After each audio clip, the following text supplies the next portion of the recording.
साथियों नमस्कार। मैं लवलेश दुबे बिंदास कोचिंग सेंटर से आज मैं कक्षा 10 के विज्ञान के पेपर के लिए इम्पोर्टेंट क्वेश्चंस लेकर आया हूं, जो कि आपके पेपर में 100% रखे हुए मिलेंगे विथ सॉल्यूशन के साथ। साथियों, मैं आपसे आशा करता हूं कि आप वीडियो को पूरा देखें, शेयर करें, कमेंट करें, लाइक करें और सब्सक्राइब करना ना भूलें। साथियों, वीडियो को बनाने में बहुत मेहनत लगती है, इम्पोर्टेंट क्वेश्चंस सिलेक्ट करने में टाइम लगता है, इसलिए आपसे आशा करता हूं कि आप वीडियो को सपोर्ट ज़रूर करेंगे।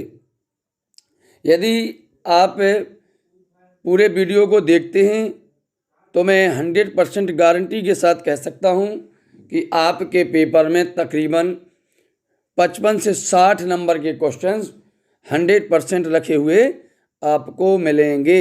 इसकी गारंटी मैं लेता हूं। आइए देखते हैं। सही विकल्प चुनकर लिखिए। तो साथियों, प्रत्येक क्वेश्चन 1 नंबर का है और 8 सही विकल्प रहेंगे। निम्नलिखित में से कौन सा गुण प्रायः धातुओं के द्वारा प्रदर्शित नहीं किया जाता है? तो साथियों, आपको पता है कि विद्युत का संचालन धातुओं से ही होता है, ध्वनिक प्रवृत्ति भी पाई जाती है, तन्यता भी साथियों पाई जाती है, लेकिन चमकहीनता, जो चमक विहीन नहीं होती है साथियों, धातुओं में चमकता पाई जाती है, चमकहीनता नहीं पाई जाती, इसलिए सी इसका आंसर हो जाएगा। अंडप का शीर्ष भाग कहलाता है वर्तिकाग्र, वर्तिका, अंडाशय या बीजांड। तो इसका आंसर हो जाएगा वर्तिकाग्र। तीसरे का आंसर हो जाएगा CaO + H2O, CaOH2 की होल ट्वाइस प्लस ऊष्मा उक्त अभिक्रिया कौन सी है? तो संयोजी अभिक्रिया है कि ऊष्मा क्षेपी अभिक्रिया है कि ये भी दोनों हैं? तो साथियों, इसका आंसर हो जाएगा ये भी दोनों। अनैच्छिक क्रियाओं को नियंत्रित करता है कौन? प्रमस्तिष्क, अनुमस्तिष्क, मेरुरज्जु या मेडुला ओब्लांगेटा। तो इसका आंसर हो जाएगा सी। मनुष्य की एक कोशिका में गुणसूत्र पाए जाते हैं 23 जोड़े। अब यहाँ ध्यान रखने वाली बात यह है कि 23 जोड़े भी आ सकता है और 46 भी आ सकता है, 46 गुणसूत्र। तो साथियों, दोनों एक ही बात है, जोड़ा में 2 होते हैं, इसलिए 23 दूनी 46। तो इसका आंसर हो जाएगा 23 जोड़े। अम्लों का pH मान होता है 7 से कम, 7 या 7 से अधिक। तो साथियों, शुद्ध जल कैसा होता है? उदासीन होता है, तो उसका pH मान होता है 7। 7 से कम हुआ तो अम्लीय, 7 से अधिक हुआ तो क्षारीय। लेंस की क्षमता का SI मात्रक है मीटर, सेंटीमीटर, डायोप्टर या किलोमीटर। तो साथियों, आपको पता है कि लेंस की क्षमता का SI मात्रक डायोप्टर है। स्वस्थ मनुष्य के लिए स्पष्ट दृष्टि की न्यूनतम दूरी होती है 25 सेंटीमीटर, यह भी आपको पता है। अगला क्वेश्चन से रिक्त स्थानों की पूर्ति कीजिए। अधातुएं प्रायः विद्युत की ... होती हैं। अधातुएं तो साथियों कुचालक या अचालक होती हैं। एक कोशिकीय जीवों में ... जनन होता है, अलैंगिक जनन होता है। किसी तार का प्रतिरोध उसके परिच्छेद के ... होता है, तो व्युत्क्रमानुपाती। चुंबकीय क्षेत्र रेखाएं ... वक्र होती हैं, तो बंद वक्र होती हैं। DNA का पूरा नाम आपको बताना है, तो डीऑक्सी राइबो न्यूक्लिक एसिड।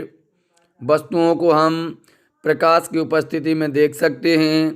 आकाश का रंग नीला प्रकाश प्रकीर्णन के कारण दिखाई देता है। पलकों का झपकना एक प्रतिवर्ती क्रिया है जो कि लगातार चलती रहती है, पलकों का झपकना। अब आगे सही जोड़ियां मिलाइए। तो 7 नंबर के ये रहेंगे। हीरा, तो आपको पता है कि हीरा कार्बन का पररूप है। वृक्क, तो वृक्क हो जाएगा उत्सर्जन। अलैंगिक जनन हो जाएगा कलिकायन। ऊष्मा का अवशोषण हो जाएगा ऊष्मा शोषी अभिक्रियाएं। लिंग गुणसूत्र हो जाएंगे लिंग निर्धारण में। लेंस क्षमता का मात्रक डायोप्टर हो जाएगा। प्रतिरोधकता का मात्रक हो जाएगा ओम मीटर। अब अगला क्वेश्चन, एक शब्द में या वाक्य में उत्तर दीजिए। प्रतिवर्ती क्रिया को कौन नियंत्रित करता है? तो आपको पता है, प्रतिवर्ती क्रिया को मेरुरज्जु नियंत्रित करता है। मनुष्य में शुक्राणु जनन की क्रिया कहाँ होती है? तो आपको पता है कि शुक्राणु जनन की क्रिया होती है वृषण में और अंडाणु जनन की क्रिया होती है अंडाशय में। किसी गोलीय दर्पण की वक्रता त्रिज्या r एवं उसकी फोकस दूरी में क्या संबंध होता है? तो r बराबर 2f या f बराबर r/2। श्वेत प्रकाश के विक्षेपण में किस रंग के प्रकाश का विचलन सर्वाधिक होता है? तो बैंगनी रंग का। बेजानी हा पीना ला सबसे कम होता है। लाल रंग का जो कि सबसे ऊपर रहता है। बेजानी हा पीना ला नीचे से ऊपर की ओर। विद्युत घंटी में किस प्रकार के चुंबक का प्रयोग किया जाता है? तो साथियों, विद्युत चुंबक का। पौधे अपना भोजन किस प्रक्रिया के द्वारा बनाते हैं? तो प्रकाश संश्लेषण। विभवांतर के मापक यंत्र का क्या नाम है? तो विभवांतर के मापक यंत्र का नाम है वोल्ट मीटर। अब साथियों, प्रत्येक क्वेश्चन 2 नंबर का रहेगा। लोहे की वस्तुओं को हम पेंट क्यों करते हैं? ये इंपॉर्टेंट क्वेश्चन है। तेल एवं वसायुक्त खाद्य पदार्थों को नाइट्रोजन से प्रभावित क्यों किया जाता है? आपको पता है कि जो चिप्स का पैकेट आता है कितना भरा रहता है, बल्कि उसमें चिप्स रहती हैं 5 से 6। तो उसमें कौन सी गैस भरी जाती है? Nitrogen gas. नाइट्रोजन गैस क्यों भरी जाती है? ताकि उसके स्वाद में किसी भी प्रकार का क्या ना हो, परिवर्तन ना हो। और लोहे की वस्तुओं को हम पेंट क्यों करते हैं? साथियों, लोहे की वस्तुओं को पेंट हम इसलिए करते हैं ताकि उसमें जंग ना लगे। टाइटेनियम को रणनीतिक धातु क्यों कहा जाता है? तो यह भी इंपॉर्टेंट क्वेश्चन है। आप चाहें तो वीडियो को पॉज करके नोट जरूर कर सकते हैं। सोडियम को केरोसिन में डुबाकर क्यों रखा जाता है? तो साथियों, सोडियम को मिट्टी के तेल में क्यों रखा जाता है? केरोसिन बोलें या मिट्टी का तेल बोलें तो एक ही बात है। तो क्यों रखा जाता है? क्योंकि सोडियम एक अत्यधिक क्रियाशील धातु है। इस वजह से उसको वो किसी से क्रिया ना कर सके, इसलिए उसे मिट्टी के तेल में डुबाकर रखा जाता है। अगला क्वेश्चन, क्रियात्मक समूह किसे कहते हैं? विकृतिकृत एल्कोहल पीने योग्य क्यों नहीं हैं? तो साथियों, यह भी इंपॉर्टेंट क्वेश्चन हैं। आप चाहें तो इसे भी नोट कर सकते हैं। भौतिक एवं रासायनिक गुणधर्मों के आधार पर एथेनॉल एवं एथेनोइक अम्ल में आप कैसे अंतर करेंगे? तो साथियों, यह इंपॉर्टेंट क्वेश्चन हैं। इसे एक बार पढ़ जरूर लें, आपके पेपर में रखा हुआ मिलेगा। अपमार्जक से कपड़े कैसे साफ हो जाते हैं? तो अपमार्जक से कपड़े कैसे साफ हो जाते हैं, इसे भी आप एक बार नोट कर लें। चाहें तो वीडियो को पॉज करके नोट कर लें। हमारे शरीर में वसा का पाचन कैसे होता है? यह प्रकम्य कहाँ होता है? तो इसे भी आप नोट कर लें, बहुत इंपॉर्टेंट क्वेश्चन हैं। मनुष्यों में ऑक्सीजन तथा कार्बन डाइऑक्साइड का परिवहन कैसे होता है? यह भी इंपॉर्टेंट क्वेश्चन है। मृतजीवी पौधों के उदाहरण बताइए। तो मृतजीवी पौधे बताना है, यह भी इंपॉर्टेंट क्वेश्चन हैं। कवक, जीवाणु, कुकुरमुत्ता, ये साथियों मृतजीवी पौधे हैं। परागण किसे कहते हैं? स्वपरागण एवं परपरागण में अंतर बताइए। यह भी इंपॉर्टेंट क्वेश्चन है। आप वीडियो को पॉज करके एक बार पढ़ लें, आपके पेपर में 100% रखा हुआ यह क्वेश्चन मिलेगा आपको। परागण एवं निषेचन में कोई 5 अंतर बताइए। तो साथियों, परागण और निषेचन में अंतर। अलैंगिक प्रजनन एवं लैंगिक प्रजनन में अंतर लिखिए। तो यह भी इंपॉर्टेंट क्वेश्चन है। और इन 2 में से एक क्वेश्चन आपको पेपर में 100% रखा हुआ मिलेगा। आप चाहें तो इसे एक बार पढ़ते जरूर जाएं। जीन के 3 प्रमुख कार्य बताइए। तो जीन के कार्य क्या हैं ये आपको बता देना है। जीन के द्वारा आरएनए का निर्माण होता है। यह कोशिका में प्रोटीन के निर्माण में सहायक है। गैमीट्स बनते समय यह गुणसूत्रों से पृथक होकर नई संतति में प्रवेश करते हैं। यह उत्परिवर्तन होकर नए गुण उत्पन्न करते हैं। तो यह रहे साथियों जीन के कार्य। अगला क्वेश्चन, मेंडल की प्रभाविता के नियम को समझाइए। तो इसे भी पढ़ लें आप, बहुत अच्छा क्वेश्चन है। मेंडल ने 3 प्रयोग किए हैं और उसमें से सबसे इम्पोर्टेंट जो नियम है वह है प्रभाविता के नियम। तो इसे जरूर देखें आप। अगला क्वेश्चन, दाढ़ी बनाने के लिए अवतल दर्पण की उपर्युक्त है, कारण बताइए और परावर्तन के नियम लिखिए।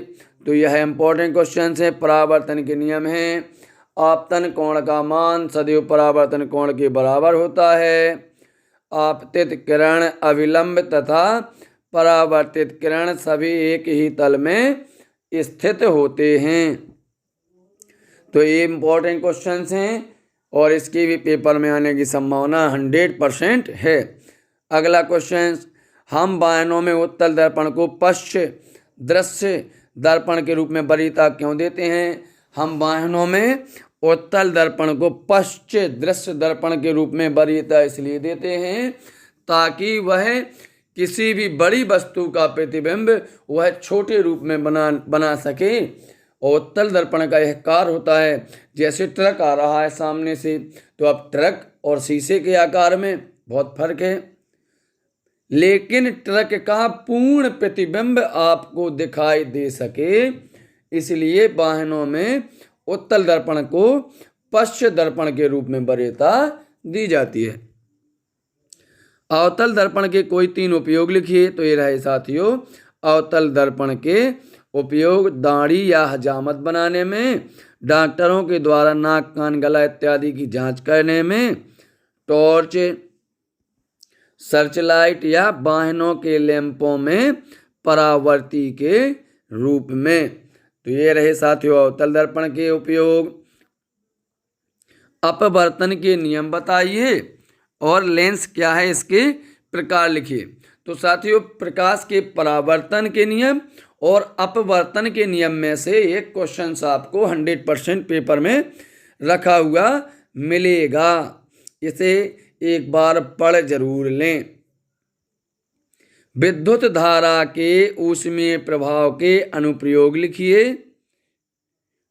अमापी या धारा मापी का प्रतिरोध कम या अधिक क्या होना चाहिए? और तीसरा, फ्यूज वायर किस प्रकार विद्युत उपकरणों को नष्ट होने से बचाता है? जो फ्यूज लगाते हैं, जैसे ही लाइट क्या होती है, फॉल्ट वगैरह होती है, तो फ्यूज क्या हो जाता है, गिर जाता है और हमारे उपकरणों को जलने से क्या कर लेता है, बचा लेता है। अगला, चुंबकीय क्षेत्र रेखाओं के कोई 3 गुण लिखिए। तो ये इम्पोर्टेंट क्वेश्चंस हैं और यह आपके पेपर में 100% रखा हुआ मिलेगा। फैराडे के विद्युत चुंबकीय प्रेरण के नियमों का उल्लेख कीजिए। तो ये रहे साथियों फैराडे के नियम। अगला क्वेश्चन है, गैल्वेनोमीटर को परिभाषित कीजिए। दिष्ट धारा के 3 स्रोत लिखिए। तो ये भी क्वेश्चन इम्पोर्टेंट हैं और इस वर्ष इनके आने की संभावना 100% है। खाद्य श्रृंखला व खाद्य जाल में अंतर लिखिए। तो बहुत इम्पोर्टेंट क्वेश्चन है और यह भी पेपर में 100% आने की संभावना है। पर्यावरण संरक्षण हेतु जागरूकता क्यों आवश्यक है? तो हमें भैया पर्यावरण का संरक्षण करना चाहिए और यदि लोगों को पर्यावरण के महत्व के बारे में जानकारी होगी तभी वह पर्यावरण के संरक्षण में मदद करेंगी। तो साथियों ये रहे 2-2 नंबर के क्वेश्चंस। अब साथियों 3 नंबर वाले क्वेश्चंस रहेंगे। संचारण को परिभाषित कीजिए तथा संचारण के सुरक्षा के 2 तरीके लिखिए। तो साथियों संचारण का मतलब होता है जंग लगना। तो जंग लगने से बचाने के कोई 2 उपाय आपको पता है कि पेंट कर लेते हैं, विद्युत लेपन कर देते हैं, ठीक है। अगला, निम्न रासायनिक समीकरणों को संतुलित कीजिए। तो इन समीकरणों को आपको संतुलित करना है। आपको तत्व देखना है, दोनों तरफ क्या होना चाहिए, बराबर तत्व होना चाहिए। अगला क्वेश्चन, हार्मोन्स के गुण लिखिए। तो ये रहे साथियों हार्मोन्स के गुण, इसे भी आप नोट कर लें। अगला क्वेश्चन, जब एड्रेनलिन रुधिर में स्रावित होता है तो हमारे शरीर में क्या अनुक्रिया होती है। मधुमेह के कुछ रोगियों की चिकित्सा इंसुलिन इंजेक्शन देकर क्यों की जाती है। तो इसे भी आप क्या कर लें, नोट कर लें, पढ़ जरूर लें। तारों का टिमटिमाना किस प्रकार का उदाहरण है, समझाइए। तो यह भी इम्पोर्टेंट क्वेश्चन है और यह पेपर में आपको 100% रखा हुआ मिलेगा। पूर्ण आंतरिक परावर्तन से क्या समझते हैं। गर्मी के दिनों में सड़क तथा पेड़ों के आधार हिलते हुए प्रतीत होते हैं, क्यों। तो इन दो क्वेश्चंस में से एक क्वेश्चन आपको पेपर में 100% रखा हुआ मिलने वाला है। अम्ल एवं क्षार में कोई 4 अंतर बताइए। तो आपको पता है अम्ल स्वाद में खट्टे होते हैं, क्षारक स्वाद में कड़वे होते हैं। यह नीले लिटमस पेपर को लाल कर देते हैं, यह लाल लिटमस पेपर को नीला कर देते हैं। इसे भी आप एक बार पढ़ जरूर लें। धोने का सोडा एवं बेकिंग सोडा के दो प्रमुख उपयोग लिखिए। तो यह भी इम्पोर्टेंट क्वेश्चन है। अगला क्वेश्चन, प्रथम 4 हाइड्रोकार्बनों के नाम एवं सूत्र एवं संरचना लिखिए। तो साथियों यह 4 नंबर का क्वेश्चन है, इसे एक बार जरूर पढ़ लें। CH4 की संरचना मीथेन की कैसे बनती है, एथेन की कैसे बनती है, प्रोपेन और ब्यूटेन। तो इसे एक बार जरूर देख लें। अगला क्वेश्चन, ऑक्सी तथा अनाक्सी श्वसन में अंतर लिखिए। तो यह साथियों बहुत इम्पोर्टेंट क्वेश्चन है और माध्यमिक शिक्षा मंडल का सबसे फेवरेट क्वेश्चन है अंतर वाला, जो कि अंतर वाले क्वेश्चन कम से कम 15 से 20 नंबर के क्वेश्चंस अंतर वाले आते हैं, तो अंतर जरूर याद कर लें आप। अगला क्वेश्चन, रक्त क्या है, रक्त के 4 कार्यों को लिखिए। तो आपको रक्त के 4 कार्य बता देना है, तो इसे भी आप एक बार पढ़ लें। तो साथियों यह रहा हमारे आज का विज्ञान का पेपर। हमें आशा है कि आपका पेपर बहुत अच्छा जाएगा। यदि आपने प्रत्येक क्वेश्चन को अच्छे से पढ़ा है तो मैं गारंटी लेता हूं कि आपके 55 से 60 नंबर 100% आ जाएंगे। धन्यवाद साथियों।